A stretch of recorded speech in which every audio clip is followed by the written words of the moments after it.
What is up, everyone? Today we have Miranda Daley from Sequester 3.0. She made it to the final five. Miranda, how you doing? I'm doing well, Chris. Thank you for having me. Thank you for Yes, doing. it's definitely a pleasure to have you. You've made some really big moves. You are a big threat in the game. You did a lot of stuff. But before we even talk about your game plan, let's talk about how you got involved. Like, how did you get involved with Sequester? Okay, well, as soon as the BB-18 cast was announced, my immediate thought was, wow, Tiffany is gorgeous, and I have to find out more about where she came from. So that led me to some of the 2.0 video clips as soon as I Googled her name.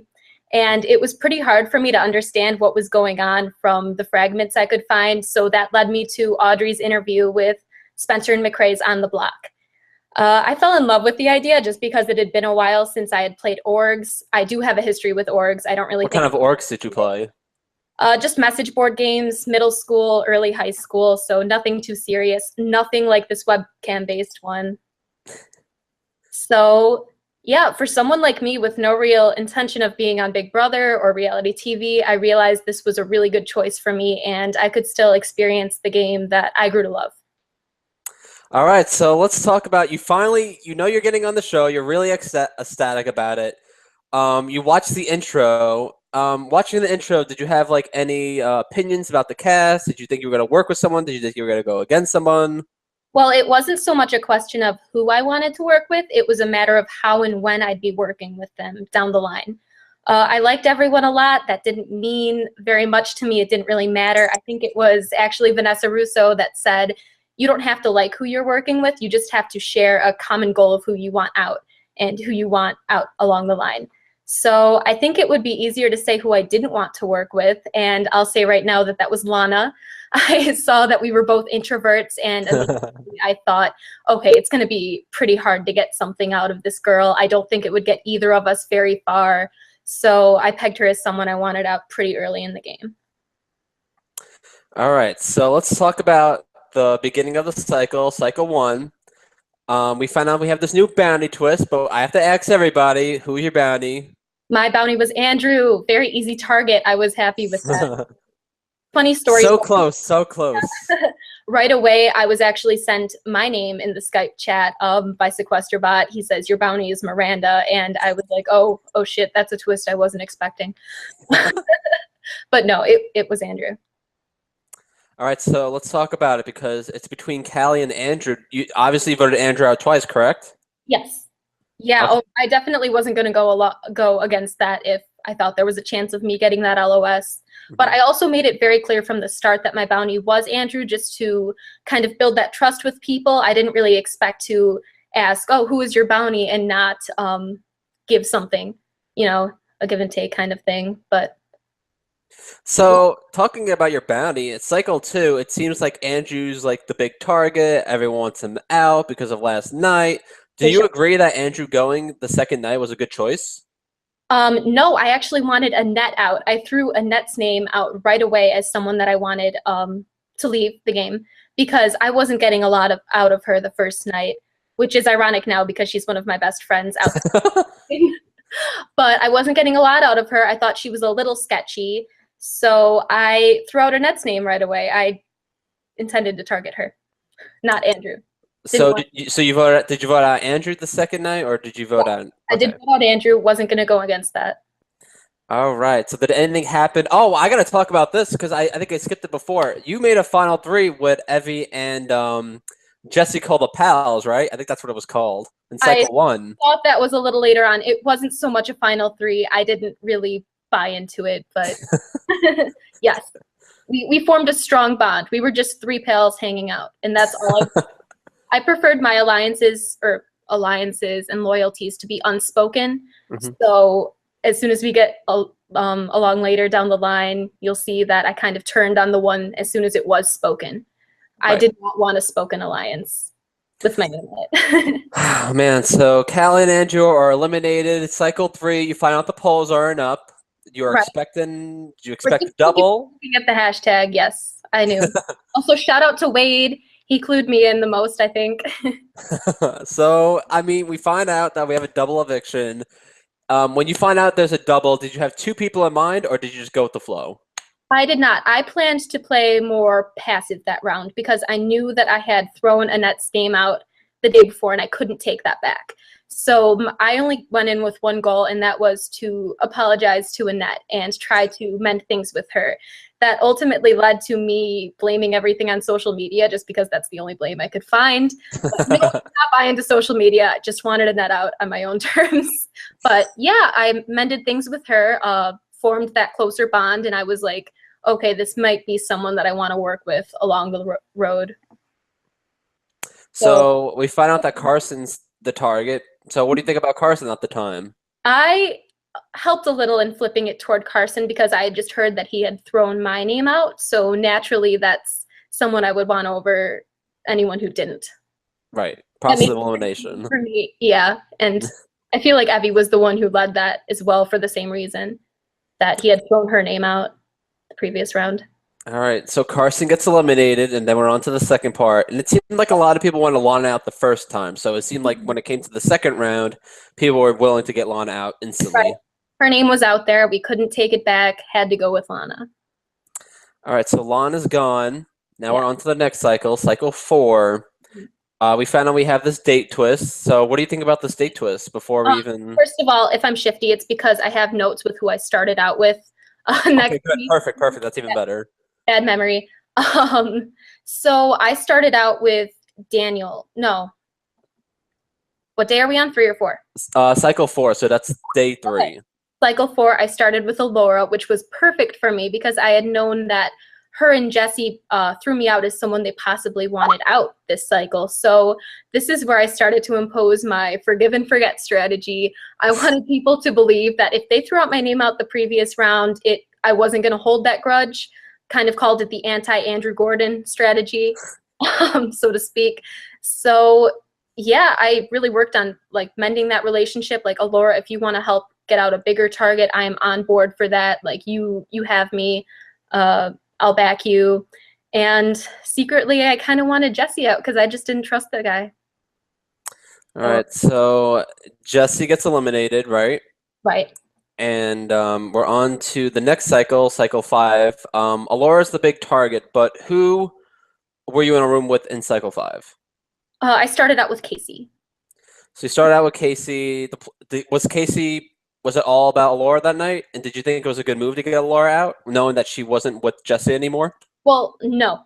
But first off, I'm glad I started out in a room with Casey because he's someone I had written down as someone I had to build a stronger relationship with. I knew that if I could get on Casey's good side, I could get on Drew's good side as well, which I wasn't on previously, and that a vote from Drew wouldn't be so much a vote for me as it was for Casey. So if I got by proxy, you know. So yeah, I didn't want Alora out, but I had to go with the flow. That's another night that I decided to play more passive and not really speak up. So I'm not going to say I regret it like a lot of people do, because who knows, maybe Alora would have been final 2. I don't regret any move that I've made in this game because obviously it led to the outcome that we have now. Yeah. But I don't think there was a true reason to get Alora out. I think her back was to the wall and anyone could have used her. Yep. So it's between Alora and Daniel because it seems like Daniel is like pretty much making himself a target like he's been doing kind of like throughout the entire duration of the game. And you also, I'm not to try to skip ahead, the cycle after that, it seemed like you had a solid 4-person alliance. Is that correct? Right. When was that made? When was that made? Yes. I think that was made after I had turned on Daniel after his spoken alliance was out there. You know, I really didn't want my name attached to that. So that's when I made the decision. I will get farther with these 3 than I would with them. I thought I could take the target on my back from Evie and Daniel more than I could the target from the other contestants, just knowing that I had an alliance with them. I think that was the wrong move, looking back on it. Well, I mean, I guess we can skip to cycle 6 because this is the big one. This is the big cycle where everyone talks about this blindside. So Daniel comes straight into the room and starts throwing your name out right away. He's like, Miranda's playing everybody. Miranda has a lines here and a lines there. And he's right, correct? He wasn't wrong. No, I wasn't. I disagreed with him, but he wasn't wrong. Everything he was saying was absolutely true. I'm just surprised he had caught on to it because it didn't seem like anyone else had at that point. Right, because he had an alliance with you and Evie, correct? And then Yeah. you had an alliance with Casey, Annette, and Drew. Right. I wasn't expecting him to come at me like that, but at the same time I was. Just because of what I had said about him the night before and how I had tried to target him just to get that alliance target off my back, but I was really expecting him to go after Drew. I actually felt pretty comfortable going into night 6, as ironic as that sounds. All right, so Daniel's throwing your name out. You're Right. doing whatever you can to get the attention off of you. You're playing your flute. You were calling him Absolutely. Daniel. What was it? What was the term? Danny Butler? Danny Butler. I'm trying to deflect in whatever way I can. Yeah, but it kind of worked out a little bit. But then we see that Evie pulls you into a different room and talks to you. Can you kind of explain that to us? I don't want to give Daniel that much credit, but he did shake me up. He shook me up at that point, and I was giving out anything. Didn't plan on like revealing any loyalties, but I ended up doing that along the line. I just got so shaken up. I was like, "Oh yeah, I'm loyal to 2 people, well maybe 3, maybe all of you." So there was no hiding that. I was just very upfront with her. And you told her everything, right? Yes. Okay. Yeah. So we have this LOC, and it seemed like throughout the entire LOC, you were like saying like, "Oh, look how much of a mastermind I am." And it was so funny. No, I was so torn, Chris. I wasn't sure if I should win the LOC because I had already won one by accident. Well, it seemed like other people were winning them too. It seemed like it was an even playing field. It seemed like everyone was even on the competitions except for Drew. Yeah. Yeah, until then. And I knew winning a second LOC could put a stronger target on my back, but on the other hand, I was really, as I was building that card house, I kept knocking it down. I kept trying to throw it. I was like, okay, I don't want to win this. I really feel like I can flip them against Drew. Didn't want Drew out at that point. I actually wanted him out the night after. But Daniel. but I was pretty confident in my ability to flip and use my social skills, but I ended up winning it just to be sure. But I knew then that if I had won that one, I either had to win everyone after that or damage control. Yeah, lots and lots of damage control. Yeah. I know that feeling. So let's talk about the in cycle 6. You obviously voted for Daniel, right? Did you think Daniel was the target at that time? I did. Annette had me convinced, but I also knew as soon as she left the room that, I didn't know where Annette stood the whole game, so I wasn't quite sure if she was just going along with them in saying, yes, we'll vote Miranda, we're voting Miranda. She won 2 comps, which doesn't mean anything. Like, if you take me in the end, take me to the end. Doesn't matter if I win comps. But yeah, she had me convinced, and I felt fairly safe. I was pretty blindsided, actually. I had a feeling, but it's like, which one do you watch? Which one do you watch? Right. So let's talk about the worst cycle for you, cycle 7. Yeah. You find out it's another double eviction. You're thinking, I gotta win everything. Yeah. Well, I did throw the first LOC, so I thought, I really took a gamble. I thought that if I threw the first LOC, maybe won the second just to ensure my safety, it would put less. I just wasn't confident in my abilities to win both. Mm-hmm. I thought, I didn't know what the second LOC was going to be. I thought I could win the first one. Didn't want to win that first one, have a greater target on my back the second round. No one wanted to win the first LOC of a double eviction. Yeah. So I chose, and I chose incorrectly. So we found out that Evie wins the LOC. Mm-hmm. And it seemed like, obviously, Daniel and Evie are a duo, so they're going to vote the same. And so what do you think about them choosing to evict you over somebody like Casey or Annette? I touched on this the last cycle that we talked about. I got my cycles confused. So as I was saying, Annette had me convinced. I thought she would be voting out Daniel. It just seemed like the smarter move at the time. I made it pretty clear after Daniel's blow up that if he got to the final, I wasn't being completely honest, but I wanted to target him on his back. I'm like, yeah, I'm voting for Daniel if you take him to final 2. Like, everyone's voting for Daniel. That's a pretty huge comeback. And I don't know. I would have preferred taking her and Casey to the end. So it surprised me when she made that decision, and it worked out poor in her favor. Yeah, because it was a 3-2 vote, and unfortunately, you get eliminated. Right. So moving on to let's talk about the second part of the double eviction. When you get eliminated, did you watch the second part at the time? Not at the time. I was I was frustrated. Yeah. But I went back and watched it a couple days back. Yeah. So who do you think is the target at this point after you get eliminated? Who do you think would go out next? I thought Casey would go out next, but I also thought it wouldn't be wise on their part to take Casey out next just because he was hiding his, now that we know what it is, his Yeah, now we know. Yeah. Yeah, I thought they would really look at that, and I wasn't sure. I wasn't quite sure. Do you think Evie made a good move on getting out Annette over Casey? Who knows? I mean, you can't really look back and try to determine the outcome if something happened one way or another. But so, who knows? Maybe Annette would have won if she hadn't have gotten out that cycle. Yep. So final three, we find out it's between Evie, Daniel, and Casey. And like in this cycle, who are you rooting for the most? Are you rooting for Casey the most? Are you rooting for Daniel? Casey was obviously the most prepared at that point, and I rooted for him as soon as he finished. I didn't know who else to root for because neither of them seemed very prepared. I was just very frustrated because I knew that if I would have gotten to that point, I would have practiced every comp that we had done prior to that, up and down. And seeing, just hearing Daniel say, "Oh, this is the hardest thing I've done in my life," and Abby struggling on some of it, it frustrated me. That lost my respect in one way or another. So the final cycle, Casey like blows everyone away.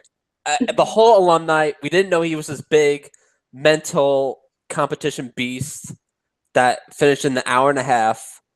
Were you surprised by that? Yes and no.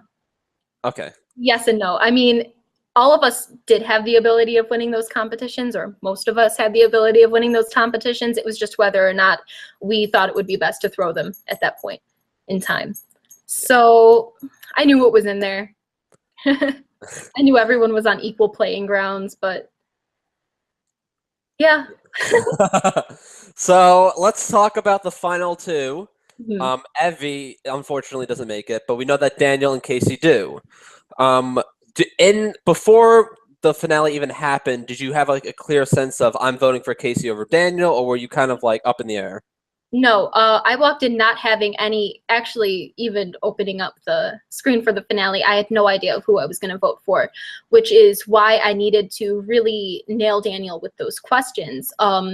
I found it really imperative at that point that I needed to reveal my vote in the Drew blind side because it really was, or I believed it was Annette's move at that point. And I feel like I understood Casey's strategy more than Daniel's because ours were so similar. So it was really important to me to try to really get behind Daniel's strategy, see what he was up to there. Because I feel like a lot of us walked in knowing that Daniel had the upper hand in that final two. So it was important to kind of get behind that, maybe make him crack a little. That's the point of a jury. Which wasn't bitter. Yeah, I thought it was interesting. I thought it was like a roast, and that like, your goal in the jury is to crack the final two and to get them to say something that they're not supposed to say. Yeah. And they kind of did that a little bit. Like Casey. Yeah. I remember asking Casey, why should Daniel win? Casey gave me a pretty clear explanation. Yeah. Daniel should win. Daniel's like, no, Casey shouldn't win. And I'm like, okay, well. And that was good. That worked out very well. Yeah. And that's what I wanted. So we find out Casey wins from a 7-3 vote. What do you think about this? Casey the winner. You think that was... Yeah, it was pretty impressive because, like I said, I really felt like Daniel had a majority of the jury's votes. So that jury management, just those questions really, like, props to Annette for breaking him because I feel like that made all the difference. Once Annette went and started talking? Oh, yeah. Yes, yeah. With her moms. Oh my god. All right, so enough game talk. We know that Casey played a really great game. Let's talk about you. So let's talk about what was one of your favorite moments in this game? I'm gonna have to go with my recorder playing over Daniel's fight. That was for sure a highlight. Another one was actually in the little pregame thing that we have before we do mic checks and everything. I had a pair of headphones plugged in, and I was wearing a separate pair of headphones. So they were doing mic checks, and I was like, oh my God, I can't hear you. I can't hear anything. I'm screwed. Like, I can't figure out, I can't get to the bottom of this. And that's when I realized I just wearing the wrong set of headphones. So I thought that was funny. Was there any like big game move that you were really surprised about other than Drew that you were like, oh wow, I did not see that coming? I wasn't seeing my elimination coming. I really thought Annette had me convinced. I really thought she would be voting out Daniel at that point. So, I mean, it should have been obvious to me at that point, but I actually walked into that feeling fairly confident. Yeah. So let's talk about I'm trying to think what else to ask. You pretty much got them all down. But okay. what about what advice would you give anyone from like casting for like next season? Any people that want to maybe get on the show? What best advice would you give them? I'm gonna give the cliche: be yourself, but be an exaggerated version of yourself. There you go. I'm a lot more than just a classical saxophone playing vegetarian. But you know, that's what I needed to make clear at that point, because that's what sticks in people's minds. So yeah, be yourself. Don't lie about anything. That's stupid. But be an exaggerated version of yourself. Have something that'll stick in people's minds. Yep. Going into Sequester 4.0, what are you most excited about watching rather than playing?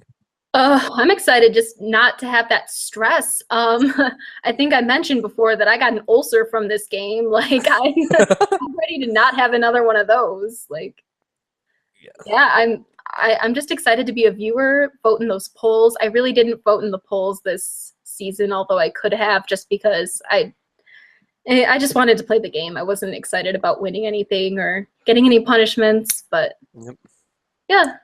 So anything new coming up with you? Anything that we should know about before we wrap this interview up, maybe? Yeah, just a lot of performances. I'm going back to school soon. I'm going to make the decision then whether I want to stick with classical saxophone performance or maybe venture out into something different. So stay tuned. Leave a comment down below if you have any suggestions on what my major should be. It's really up in the air.